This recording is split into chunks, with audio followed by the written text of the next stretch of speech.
I think it's essential viewing. I think that teachers should take their kids on a field trip to go watch Are You There, God? It's Me, Margaret. I really do think so. Hey everyone, welcome back to Candid Cinema. I'm Amanda, otherwise known as AMX ND Reviews on Twitter, Instagram, and Letterboxd. Today I will be reviewing Are You There, God?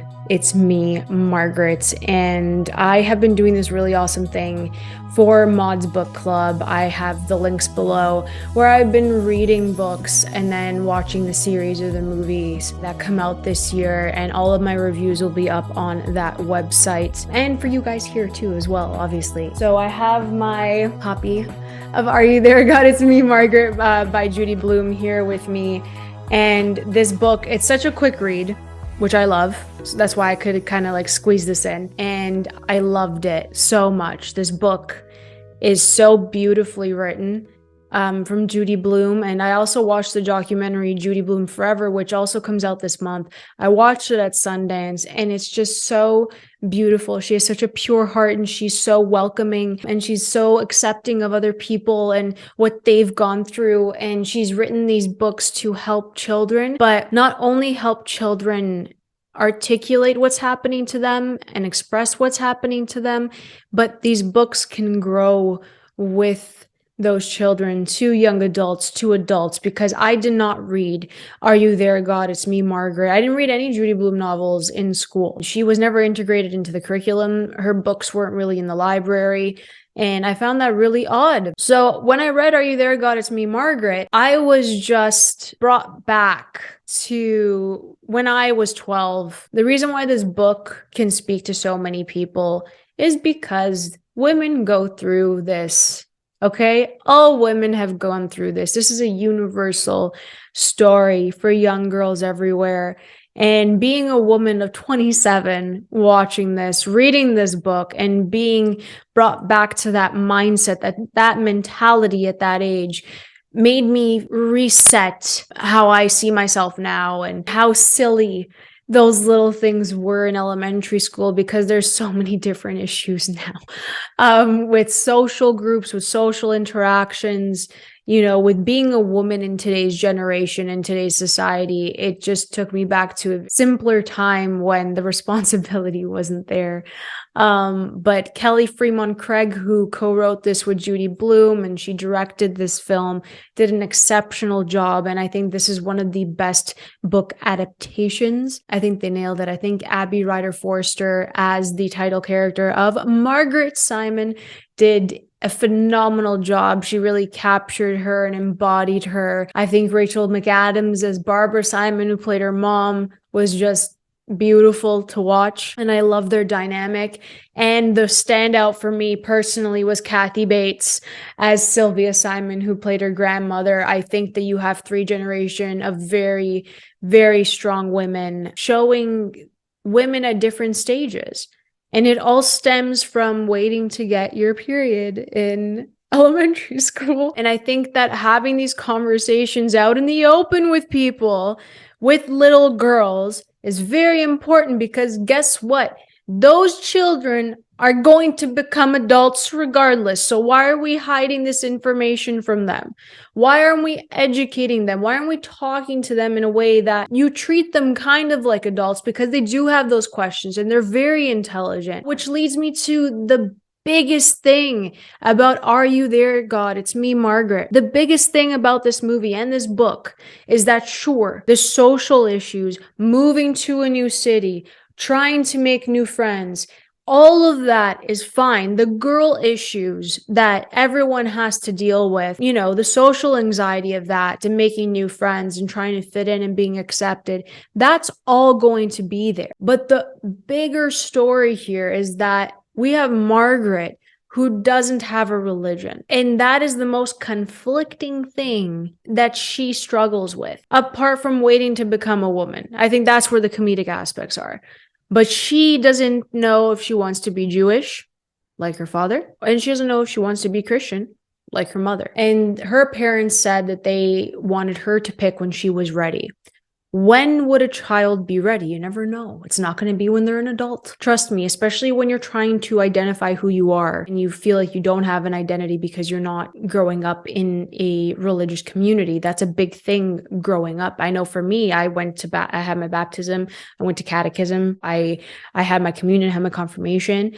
I did all of that. It's something that you're in and that you've grown into because of your family. So for Margaret not to be able to know which religion she falls under, she takes it on as a grade 6 research project. So she does go to the Y. She does go to, to the synagogue. She goes with her grandmother. And I think that it's really important to show these two different sides. And it wasn't preachy.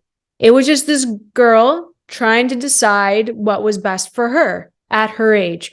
And I think that that's, again, an important thing to show young kids, is that their ideas matter, their thoughts matter, and they can have those conversations, because the way Margaret kind of expresses herself towards the end of this, the book and the film, is that I'm not going to be anything, because it's causing so much drama within the family that it doesn't really matter, because it's still my decision. You turned me off from both religions. And for a child to say it without knowing like the history of religion and what has happened in multiple religions, just what's happening to her personally, having her talk about on such a small scale is really effective. There are so many issues that Margaret discusses with her friends and with her family in this book and this movie, that it is monumental to have this book and this film exist in this very moment. I think it's so freaking important. I think it's essential viewing. I think that teachers should take their kids on a field trip to go watch Are You There, God? It's Me, Margaret. I really do think so. Because you're talking to them on a level to level. Even though an adult wrote this book, she's writing it through the perspective of her younger self. And I think that is why it's stuck, because you have an adult who has gone through all of this already go back and write about her own experiences. And I think that's much healthier than having someone who hasn't gone through something write about something they don't know about. And I think that's why I loved this so much. I think the relationship between mother and daughter was really important to show as well. And I think that Rachel McAdams played this beautifully, because she was lost herself after moving. Barbara was a painter. She was an artist.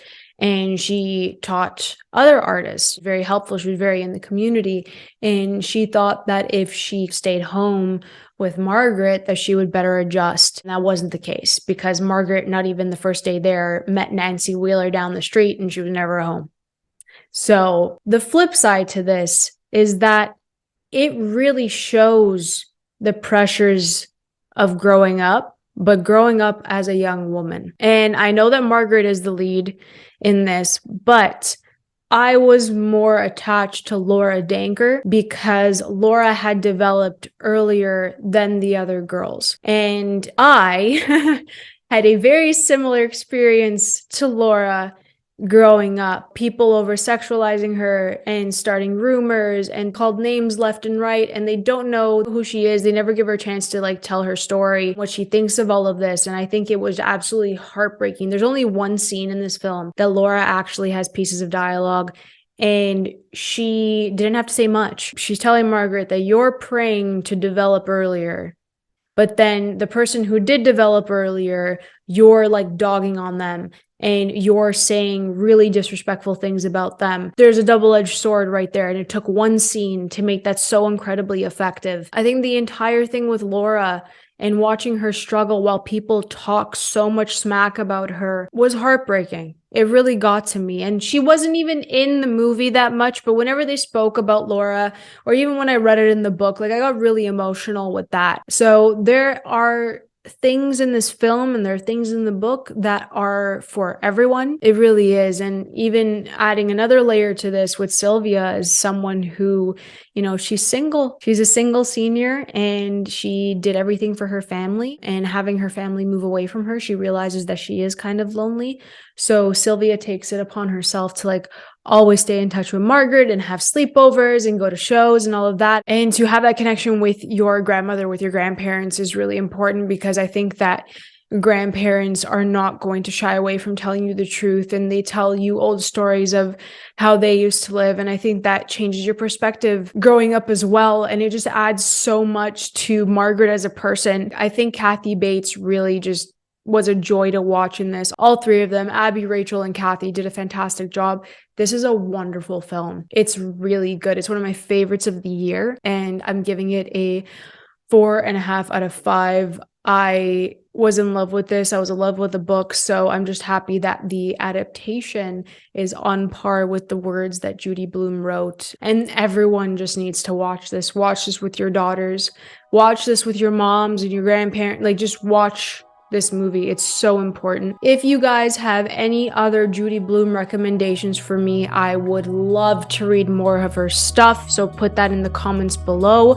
Let me know what your favorite Rachel McAdams movie is, please, because I miss her and I love her and I want her to be in more things. So let me know in the comments below. If you guys enjoyed this video, please like and subscribe. You can always follow me over at AMXND Reviews on Twitter, Instagram, and Letterboxd. And if you guys want to help me grow this wonderful community with you wonderful people, there are ways to do that in the bio below. I'll catch you guys next time. Keep watching movies.